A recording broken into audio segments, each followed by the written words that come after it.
Bagaimana debat semalam dengan seluruh tim sukses ini yang ada di tiga paslon ini kita perbincangkan di studio. Sudah ada jubir dari Timnas Anies Mohaimin, Pak Ahmad Fathul Bari. Assalamualaikum Pak Ahmad. Waalaikumsalam. Dan juga ada jubir TPN Ganjar Mahfud, ada Mas Patria Ginting. Selamat pagi, Assalamualaikum Bang Patria. Dan juga secara daring ada juru bicara TKN Prabowo Gibran, Mas Hasan Nasbi. Selamat pagi, Assalamualaikum. Selamat pagi. Iya, Bapak-bapak terima kasih sudah mampir ke sini ke Sapa Indonesia Pagi, walaupun memang semalam sudah menonton debat ya kan sampai larut, tapi seru. Tadi kalau di paruh pertama, pertanyaan pertamanya begini, setelah seru kita melihat, menyaksikan, bintangnya siapa Prof. Karim? Kalau kata Prof. Karim itu Mas Anies, kalau kata mahasiswa-mahasiswinya. Tanggapan dari Mas Fathul? Ya alhamdulillah kita bersyukur ya. Jadi ini mungkin gambaran bahwa memang selama ini Mas Anies selalu komitmen, diundang di berbagai forum, juga menghadiri forum-forum yang berisi tentang gagasan apa yang ingin dibawa oleh para calon presiden. Dan pada tadi malam ya mungkin dari apa yang sudah beliau lakukan di seluruh daerah, ada berbagai kegiatan, mencurahkan gagasannya, didebat oleh banyak pihak. Ya alhamdulillah tadi malam ternyata itu juga membuahkan hasil mungkin kalau disampaikan tadi oleh Pak Karim ya.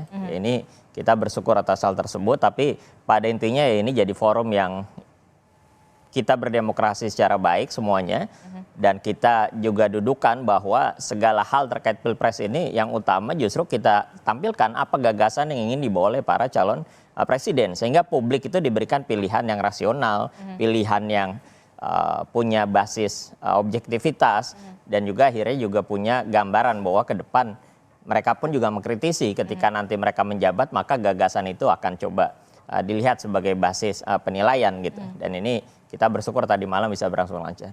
Kalau kita melihat kan ini ada bisa dikatakan saling senggol begitu ya, saling melemparkan smash, terutama spotlightnya ini ke Mas Anies dan juga Pak Prabowo. Saya ke Pak Nasbi. Pak Nasbi, ini kenapa dua-dua Pak Prabowo dan juga Mas Anies ini bisa dikatakan lebih seru berdua begitu loh?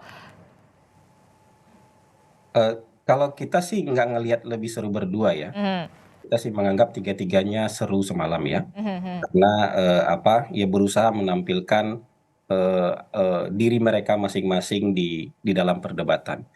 Dan memang kalau Pak Prabowo kan memang orangnya begitu apa adanya. Beliau bukan aktor watak yang bisa menanyakan etika ketika coba misalnya Mas Anies menanyakan etika kepada Pak Prabowo di tengah pengkhianatan Mas Anies terhadap Pak Prabowo gitu. Jadi Pak Prabowo tidak akan sanggup begitu gitu. Makanya Pak Prabowo menjawabnya sambil bercanda aja, yang kayak gitu. Atau seperti Mas Ganjar yang menanyakan pengadilan ad hoc HAM, ya, betul. sementara 5 bulan lalu Pak Mahfud MD itu menjelaskan kenapa pemerintah tidak bisa membuat pengadilan ad hoc HAM, karena sudah 4 kali dibuatkan pengadilan HAM-nya, 35 tersangkanya bebas karena keterbatasan bukti-bukti. Jadi pemerintah lebih memilih untuk menyelesaikan kasus-kasus HAM masa lalu dengan pendekatan non-yudisial. Jadi hal-hal yang memercik muka sendiri kemudian bisa ditanyakan kepada orang lain, nah itu menurut saya kan aktor watak yang luar biasa. Sementara Pak Prabowo tidak akan sanggup untuk melakukan hal yang seperti itu. Tapi walaupun begitu, Pak Prabowo tidak bisa secara pribadi beliau tidak bisa menyerang pribadi orang lain gitu. Jadi makanya Pak Prabowo lebih mencoba untuk menjawabnya dengan cara yang lain. Jadi begitu menurut saya. Tapi kalau misalnya untuk seru-seruan, menurut saya tidak hanya dengan Mas Anies seru-serunya, dengan Mas Ganjar juga seru menurut saya gitu. Oke, saling serang begitu ya, saling senggol. Ada saling smash, tapi ada yang bertahan begitu. Anda melihatnya apakah pertahanan ini memang sudah bisa dikuasai oleh pasangan Anies Mohaimin, terutama Anies Baswedan? Ya hampir semua yang disampaikan tadi malam menurut kami bagus sekali ya Mas Anies ya. Bahkan tadi mohon maaf tadi disebut pengkhianatan, nggak ada pengkhianatan apa. Justru mungkin kalau Pak Prabowo yang dulu mungkin berjanji akan timbul tenggelam bersama rakyat, mungkin itu bisa Anda posisikan sebagai pengkhianatan. Ini mungkin juga harus ngerti publik, jangan sampai ada menganggap seolah-olah dulu pernah diusung. Ini 5 tahun kok Pak Anies sudah selesai, dan sekarang memang kontestasi demokrasi berjalan. Jadi apa yang disampaikan tadi malam pun juga di seluruh pertanyaan, di seluruh tema, di seluruh diskusi dan debat yang berlangsung, ya alhamdulillah Pak Anies bisa menyampaikan secara baik. Bahkan fokus kepada tema debat malam itu yang memang khusus membahas tentang demokrasi, HAM dan sebagainya. Dan terbukti apa yang disampaikan mudah-mudahan ya jadi apresiasi. Dan itu tadi salah satunya sudah diapresiasi dalam segmen Kompas sebelumnya gitu. Pak Nasbi, tanggapan Anda? Ya kita sih tidak masalah ya dengan penilaian-penilaian orang ya. Kita kalau ada yang memberikan penilaian ya kita terima, termasuk juga penilaian survei. Jadi kalau buat kita itu kalau ada kandidat yang tadi malam berusaha untuk menyerang Pak Prabowo sebuah hal yang wajar gitu ya. Dua-duanya menyerang Pak Prabowo sebuah hal yang wajar, mungkin juga gara-gara hasil survei Kompas. Ya, hasil survei Kompas menunjukkan jarak yang sangat jauh antara Pak Prabowo dengan dua kandidat yang lain. Kalau angka pemilih bimbangnya Kompas itu dibagi dua saja ke kandidat nomor 1 dan kandidat nomor 3, itu masih belum bisa mengejar angkanya Pak Prabowo. Apalagi kalau dibagi 3. Kalau dibagi 3 sama rata, angka Pak Prabowo udah sampai 48% itu. Jadi itu mungkin yang menyebabkan kandidat lain memang punya semangat yang sangat tinggi untuk untuk menyudutkan Pak Prabowo. Tapi bagaimanapun menurut saya hal itu sebuah hal yang biasa saja dalam perdebatan. Jadi tidak perlu untuk dibawa sampai ke perasaan begitu. Oke, tapi saya yakin ketiga kandidat ini, capres ini pasti melakukan penampilan atau menyuguhkan penampilan, mendeliver gagasan ini adalah gagasan-gagasan terbaik mereka. Begitu Pak Patria, kalau kita melihat gitu ya, saya melihat semalam, ini bisa dikatakan posisinya Pak Ganjar ini cukup adem ayem begitu ya, walaupun memang deliver gagasannya juga soal pengadilan HAM begitu. Apa kemudian yang masih disoroti soal pengadilan HAM ini kepada salah satu pasangan calon ataupun di debat semalam begitu? Nggak, sebenarnya gini, ini juga tadi pasca debat ini mirroring ya apa yang tadi debat tadi malam, karena barusan saya ngerasa kok duanya asik sekali nih gitu kan. Saya juga menikmati aja. Tapi kami dari TPN Ganjar Mahfud poinnya begini, di tengah drama yang ada atau dianggap drama tadi itu, bahwa kami senang calon kami Pak Ganjar fokus berbicara kepada rakyat melalui forum debat kemarin malam. Karena memang intinya debat ini adalah pertanggungjawaban kepada rakyat, ini loh calon pemimpin yang nanti akan dipilih oleh rakyat.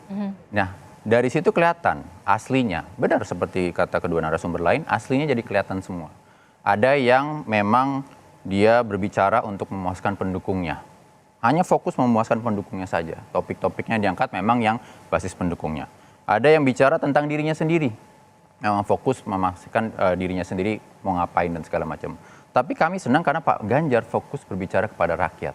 Nah, termasuk gagasan-gagasannya yang tadi masuk ke situ, soal pengadilan HAM dan segala macam, Pak Ganjar ini berhasil menerjemahkan topik yang begitu berat soal hukum, HAM, dan berbagai macam korupsi dan segala macam, kepada hal-hal yang menjadi kekhawatiran mendasar rakyat Indonesia. Nah, itu yang saya rasa paling penting dalam pendidikan politik demokrasi. Debat ini bukan ajang pertunjukan untuk masing-masing, tetapi ajang untuk rakyat kemudian bisa menilai, memilih siapa calon pemimpin yang paling tepat untuk menjadi Presiden Republik Indonesia. Jadi seperti itu, Mbak. Kalau gagasan ini pasti kita bisa beradu dan pasca debat pasti lebih seru lagi. Tetapi yang paling penting adalah siapa yang memahami persoalan yang dihadapi rakyat, dan itu ada di Pak Ganjar. Oke, kalau kita itu tadi soal berbicara soal hak asasi manusia. Nah, ini soal pemberantasan korupsi yang juga saya soroti adalah bagaimana ketiga capres ini sama-sama sepakat untuk memberantas korupsi di Indonesia ini sampai ke akar-akarnya begitu. Dan yang kemudian menarik perhatian saya adalah Pak Ganjar mengatakan ya sudah koruptor nanti di Nusa Kambangan saja. Apa sebenarnya alasannya? Loh, itu kan pesan keras bahwa untuk Pak Ganjar sikat korupsi ini kan perlu wujud ya. Dan Pak Ganjar langsung memang orisinil dia yang dia seperti katakan tadi malam, dia persatuan antara pemikiran, perkataan dan perbuatan. Kalau kita mau fokus bener sikat korupsi, ya udah koruptor dikirim ke Nusa Kambangan. Nusa Kambangan ini mungkin buat kalau DPR-nya nggak setuju gimana? Mas Fathul Bahri, Mas Hasan Nasbi mungkin ngerti nih soal Nusa Kambangan. Tapi saya dalam kesempatan di Kompas TV pengen jelasin dulu sebentar ke generasi muda. Nusa Kambangan ini penjara paling serem, paling terisolir. Jadi apa artinya? Itu adalah Pak Ganjar serius. Kalau ada koruptor kita langsung asingkan, kita langsung kirim ke mereka ke penjara paling serem. Bahwa nanti kita ngobrol segala macam bisa, tapi ini kan komitmennya memang ada di eksekutif. Dan Pak Ganjar itu dipilih untuk menjadi eksekutif. Nah, apalagi Pak Ganjar juga menegaskan bahwa sikat korupsi ini bukan hanya soal bahwa kita mengirimkan koruptor ke Nusa Kambangan saja, tetapi penyelamatan duit negara. Perampasan aset, pemiskinan. Betul, karena gini, kalau ada pakar-pakar yang mengatakan bahwa dari korupsi ini kerugian negara bisa mencapai 200 triliun. Itu Pak Ganjar langsung bisa ngomong bahwa loh berapa puluh ribu puskesmas yang kita bisa bangun. Jadi Pak Ganjar sekali lagi mengkaitkan, menjawab apa yang menjadi kekhawatiran rakyat, bukan keren-kerenan. Kalau keren-kerenan itu bukan di Pilpres, tapi bagaimana menjawab keresahan rakyat. Korupsi apa sih problemnya? Kalau korupsi kita nggak bisa bangun puskesmas. Kalau ada korupsi kita nggak bisa bikin sekolah gratis. Kalau ada korupsi harga bahan pokok masih tinggi. Itu yang menjadi fokusnya Pak Ganjar. Mas Fatul, jawaban Anda soal ini, kalau misalkan Pak Ganjar itu kan memang tegas mengatakan Nusa Kambangan, pemiskinan, dan perampasan aset. Sepakatkah untuk itu?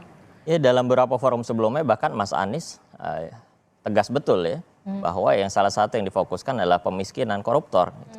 Jadi kita jangan tanggung-tanggung memang kalau memang ingin memberantas korupsi secara masif, ya kita harus berani untuk itu. Dan itu dia sampaikan dalam forum terbuka, bahkan mungkin semua publik mungkin merasa bisa jadi ada yang terganggu dan sebagainya, tapi clear saja disampaikan. Dan memang ya apa yang terjadi di Indonesia sekarang kan banyak sekali penurunan dalam aspek itu ya. Ya, berbagai lembaga pemeringkat, misalnya Transparansi Internasional tentang Corruption Perception Index itu turun, bahkan mungkin stagnan, konstan gitu misalnya. Dan ini jadi masalah. Belum lagi bahkan ada sama kaitannya dengan pemeringkatan The Economist Intelligence Unit tentang demokrasi yang pada ujungnya juga terkait dengan bagaimana partisipasi publik juga tidak dilebatkan. Nah ini juga hal yang penting yang disampaikan oleh Mas Anies tadi malam pun juga ini harus kita garis bawahi. Ini jadi hal yang perlu kita tekankan bahwa memang perlu adanya penegakan hukum yang baik, lalu fokus juga pemberantasan korupsi tanpa ragu-ragu. Dan bahkan sebetulnya apa yang kita lakukan, kalau tadi misalnya kita membahas soal pembangunan puskesmas dan sebagainya, maka tadi malam menarik tuh, ada pertanyaan soal IKN juga bahkan ya, walaupun itu bukan tema yang terkait langsung, tapi itu menjadi gambaran bahwa bagaimana ruang fiskal kita yang sempit misalnya, tapi akhirnya justru dimanfaatkan buat pembangunan IKN dengan anggaran yang luar biasa besar. Itu kan contoh gambaran bagaimana kebijakan pun juga punya prioritas. Sehingga bukan hanya aspek tadi korupsinya kita tekan betul, tapi aspek prioritas pembangunan, prioritas dalam pengembangan APBN kita ini untuk sesuatu yang lebih fokus. Nah ini juga menjadi hal yang penting untuk disampaikan ke publik. Dan tadi malam walaupun itu bukan tema, karena ditanyakan ke Mas Anies akhirnya terjawab gitu gambarannya. Pak Nasbi, pandangan Anda soal pemberantasan korupsi, kalau singkat saja, karena kan kalau sudah ada jawaban masing-masing dari tim sesnya Pak Anies, kemudian Pak Ganjar. Nah kalau dari pasangan Prabowo Gibran sendiri seperti apa begitu untuk ketegasan pemberantasan korupsi, jangan sampai kemudian pemiskinan, perampasan aset, ujung-ujungnya aturannya mental di Senayan. Ya, jangan kalau giliran saya disuruh singkat aja ya, karena yang lain juga nggak singkat kan. Oke, silahkan. Jadi Silahkan begini, Pak Nasbi. kalau menurut saya, dua kandidat lain semalam itu masih melihat korupsi sebagai sesuatu hal yang parsial. Jadi efeknya yang diincar sama mereka adalah efek deterrence, efek jerahnya. Jadi hanya penghukuman seberat-beratnya terhadap koruptor, kemudian asetnya dirampas. Ini kan, ini juga mungkin 3/4 jalan sudah berlaku selama ini, karena itu juga harta-harta koruptor juga dirampas, tapi tidak banyak mengembalikan kerugian negara. Yang paling komprehensif menurut saya apa yang dijawab oleh Pak Prabowo semalam, karena tidak hanya soal KPK, tapi lembaga penegak hukum lain juga diperkuat, kata Pak Prabowo. Ada kepolisian, ada kejaksaan yang punya infrastruktur jauh lebih besar daripada KPK. Sementara dua kandidat lain hanya bicara soal KPK. Pak Prabowo juga bicara soal pencegahan, makanya dia bilang BPK, BPKP juga harus dilibatkan. Karena pencegahan ini sebenarnya menyelamatkan kekayaan negara jauh lebih besar daripada perampasan aset. Pak Prabowo pernah mencontohkan ini ketika di Kementerian Pertahanan, ketika beliau mencoret markup alutsista, beliau sebelum itu terjadi diselamatkan dulu, dan menurut perhitungan dia bisa menyelamatkan lebih dari 51 triliun. Bayangkan ya, sepanjang tahun kejaksaan bekerja itu bisa menyelamatkan 22 triliun, tapi satu kementerian ketika bisa mencegah yang markup dan korupsi itu bisa bisa menyelamatkan kekayaan negara lebih dari 51 triliun. Jadi yang seperti itu menurut saya memang pemberantasan korupsi tidak hanya pekerjaan satu super body, ya, harus pekerjaan bersama-sama, dan itu harus dipimpin langsung oleh kepala negara, begitu. Oke, itu tadi kita membahas soal bagaimana hukum, HAM, kemudian pemberantasan korupsi. Nah, ini juga yang kemudian menjadi perhatian adalah Pak Nasbi, Pak Fatul, dan juga Pak Patria, adalah soal bagaimana masih tingginya undecided voters. Angkanya 28,7%. Itu artinya masih ada pemilih yang kemudian belum menentukan pilihan, dan debat perdana ini tentu saja diharapkan bisa menggait hati para undecided voters ini. Bagaimana strateginya? Nanti dijawab oleh bapak-bapak semua. Tapi kita jeda dulu sejenak, tetaplah di Sapa Indonesia Pagi. Bahas soal debat perdana yang semalam ini berlangsung bisa dikatakan seru begitu ya. Bagaimana ketiga capres ini mendeliver gagasan-gagasan mereka, masih bersama 3 tim sukses dari pasangan calon presiden dan juga calon wakil presiden. Nah, ini saya ke pasangan nomor urut 1 dulu sesuai dengan urutan begitu ya, Mas Fatul. Kita lihat di Litbang Kompas ini undecided votersnya masih tinggi 28,7%. Di debat perdana kemudian seru, bagaimana strategi untuk pasangan Amin ini untuk bisa menggait pemilih undecided voters yang belum menentukan pilihan mereka, seperti apa strategi-strategi dari pasangan Amin? Karena ini masih ada 4 kali lagi untuk debat. Ya, sebelum ke sana tadi saya nambahkan sedikit dulu ya, bukan debat nih, nambahkan aja nih. Jadi kalau yang tadi aspek deterrence ya, nggak juga. Bahkan tadi malam pertanyaannya soal itu kan Mas Anies menjawab bagaimana salah satunya memberikan insentif kepada para masyarakat yang berpartisipasi untuk menjaga korupsi. Nah, bahkan mungkin kalau secara implisit pun juga soal orang dalam itu kan juga gambaran bahwa selama ini banyak sekali korupsi itu hadir karena adanya orang dalam. Makanya yang penting disebutnya ordal. sampai posisi puncak pun juga ordal juga gitu. Nah, itu mungkin pertama. Kalau tadi strategi yang dilakukan tentu kita yang dilakukan Mas Anies sejak awal sampai sekarang banyak sekali forum-forum yang beliau hadiri. Dan itu forum yang memang secara umum karena forum gagasan memang lebih banyak untuk orang-orang yang selama ini mungkin belum berpikir siapa yang akan mereka pilih. Begitu juga dengan forum-forum lain yang kita buat, misalnya yang komunitas buat seperti Desak Anies misalnya, lalu Caimin ada Selepet Imin misalnya. Nah, itu salah satu upaya kita untuk menggrab tuh bagaimana anak muda yang selama ini mungkin banyak dinilai banyak pihak belum ada pilihan misalnya, belum tahu siapa yang akan mereka pilih, dan mereka perlu mendengar gagasan dari orang-orang yang akan mereka pilih. Nah, itu kami lakukan, sehingga ya tentu harapan kami apalagi ada debat 5 kali nanti, mudah-mudahan Bisa 4 kali berarti. mudah-mudahan bisa jadi gambaran undecided voters ini sudah punya pilihan.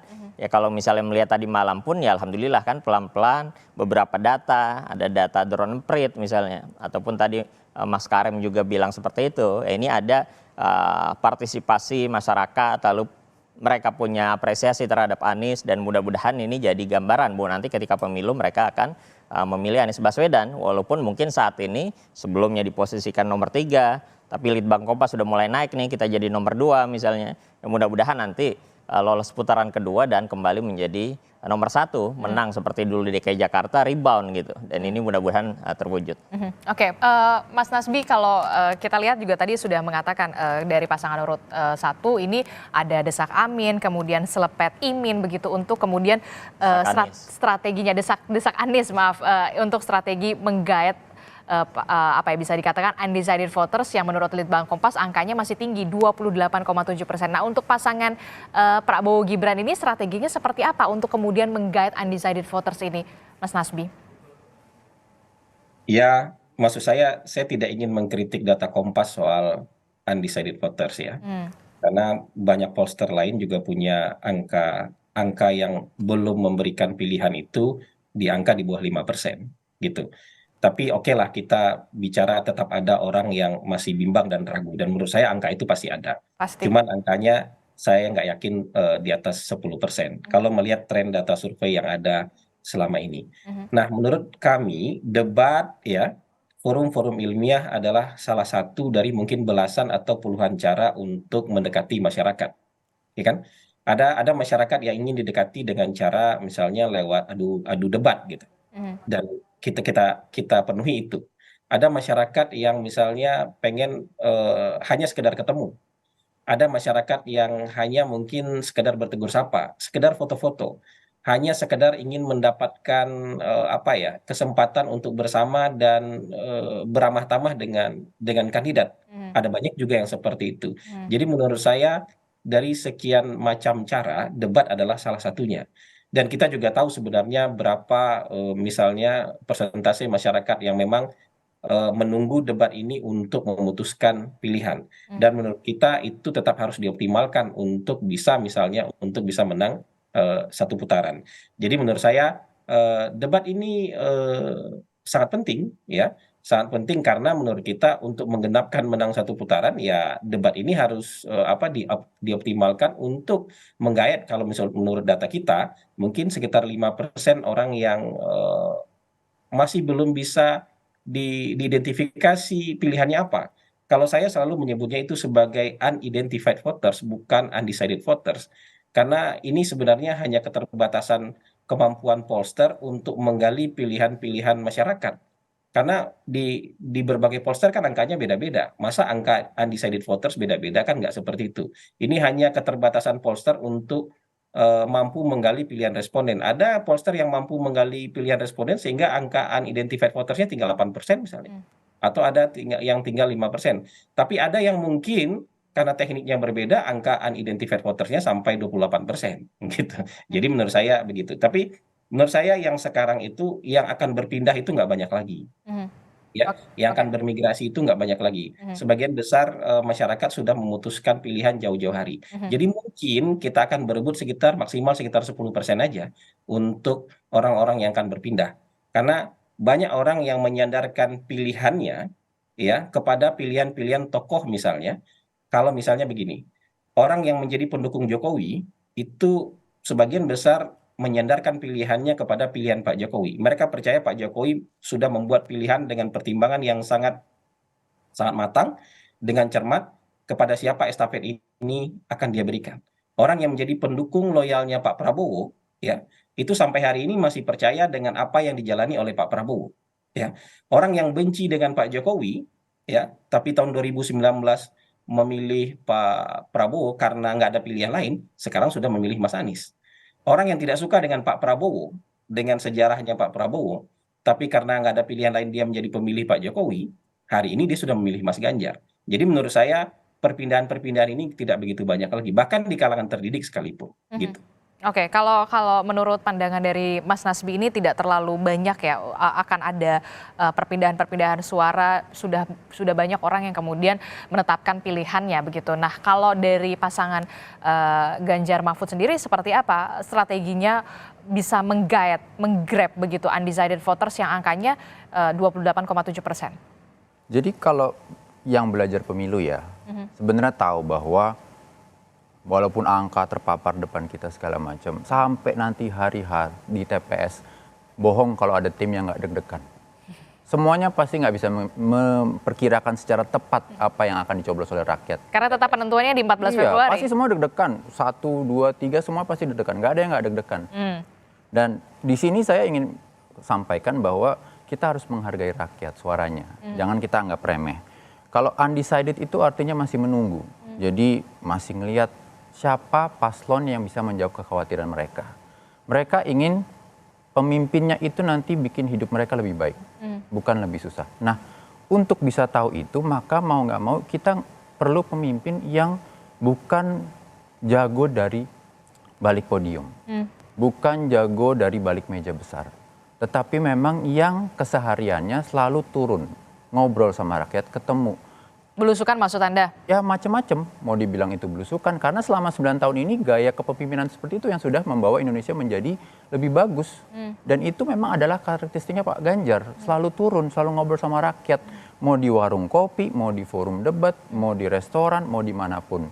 Itulah yang menjadi kunci dari untuk, kita tahu bahwa rakyat itu lagi khawatir. Senang, tapi lagi ada beberapa yang boleh dong kita lebih bagus lagi, lebih unggul lagi dari kemajuan yang udah kita ada sekarang. Di situ saya rasa jadi kuncinya Pak Ganjar menyerap aspirasi rakyat dan kemudian beliau dengan pengalaman 10 tahun di Jawa Tengah berhasil menerjemahkannya. Makanya tadi seperti umpamanya kita bicara tentang penyelamatan keuangan negara dari korupsi segala macam. Beliau tidak ngomong soal itu sayang sekali mungkin waktunya. Tapi beliau sudah menerapkan e-budgeting, e-planning yang di Jawa Tengah selama mungkin 10 tahun sudah berhasil menyelamatkan sekitar 1,2 triliun rupiah untuk kemudian dialokasikan untuk hal-hal yang berpengaruh pada kehidupan rakyat. Dan inilah yang kemudian menjadi kunci untuk bagi kami memenangkan undecided voters. Bahkan kita juga bisa ngomong swing voters ya. Nah itu, kalau kita memenangkan, kita dengerin mereka. Kalau swing voters kan masih goyah nih ngelihat dulu nih isu ya, kau yang ini bagus nih, yang ini normatif. Itu kalau swing voters begitu. Itulah yang kemudian juga menjadi PR tentunya ya. Makanya tadi saya bilang bohong kalau ada tim yang nggak deg-degan sampai hari terakhir. Pasti sampai detik terakhir tuh pasti masih deg-degan. Bener nggak nih? Bener nggak nih? Bener nggak nih? Jadi ayo mari kita semua fokus sama rakyatnya. Apa yang lagi menjadi kekhawatiran mereka. Dan situlah nanti kita akan tentukan masa depan Indonesia ini. Dan kami percaya kita bisa menjadi lebih unggul dengan kepemimpinan Pak Ganjar. Oke, terakhir masing-masing ya harus punya proporsi yang sama. Pasangan dari Mas Anies dan juga Pak Muhaimin ini untuk persiapan di debat kedua. Ya kalau debat sih insya Allah siap terus ya. Gaya komunikasi politiknya masih akan sama seperti debat yang perdana semalam. Tetap beradab gitu, elegan, fokus dan sebagainya. Tapi tadi menarik yang disampaikan ya, kita juga melihat bahwa apa yang dilakukan sekarang kan Mas Anies nih kemana-mana keliling bukan hanya